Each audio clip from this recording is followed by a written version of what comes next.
Narayana Khed Vinukonda yes అన్ని కూడా మంచి వ్యవసాయ భూములు మీరు తీసుకున్నారు, Yes, మమ్మల్ని కొనుక్కోమని చెప్తున్నారు. అంటే మాకు వ్యవసాయానికి మెయిన్ కావాల్సింది అంటే మేడం, మేము ఆర్గానిక్ కల్టివేషన్ చేస్తామండి. ప్రకృతి వ్యవసాయం చేయాలన్నప్పుడు కంపల్సరీ మనకు కావాల్సింది వర్జిన్ సాయిల్స్ కావాలండి. అవును. అంటే ఇంతకుముందు వ్యవసాయం చేయని సాయిల్స్ కావాలి. ఆల్రెడీ మీరు మన వ్యవసాయంలో మొత్తం ఆల్మోస్ట్ ఇప్పుడు కంటామినేటెడ్ అయి ఉన్నాయి. అంటే ఆల్ సాయిల్స్ అని ఇప్పుడు అయిపోయింది. Industrial pollution, Yeah, yeah. భూగర్భ జలాలు Yes, yes, బాగుండకపోవడం yes. ఇవన్నీ. కాబట్టి మేము ఎంచుకున్న దానికి మెయిన్ ఏంటంటే, నాకు మా డ్రీమ్ ఫుల్ఫిల్ కావాలి అంటే, ఆ డ్రీమ్ ఫుల్ఫిల్ కావాలంటే మాకు వర్జిన్ సాయిల్స్ కావాలి. కాబట్టి ఆ 2 ఏరియాలో ఉన్నాయన్నమాట. అగ్రికల్చర్ లో పిహెచ్డి చేసి మీరు ఇంకా వ్యవసాయాన్ని నమ్ముకుంటున్నారంటే తెలుస్తోంది మీకు ఎంత కమిట్మెంట్ ఉందో నేచర్ పట్ల, మన దేశం పట్ల అని. Yeah madam.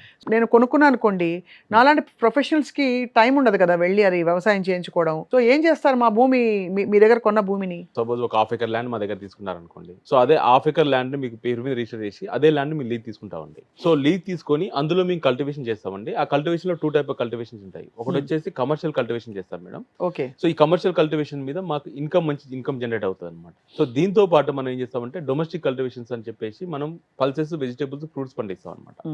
సో దాన్ని మేము సంపంగి నేచర్స్ అనే బ్రాండ్ మీద బయటకు తీసుకొచ్చి మీకు అందిస్తాం. సంపంగిలో ఒకసారి కస్టమర్ అయితే ఒక సింగిల్ అండ్ స్మాల్ ఇన్వెస్ట్మెంట్ వల్ల హెల్త్, వెల్త్, హ్యాపీనెస్ జనరేట్ అవుతుందండి. చాలా బాగుందండి.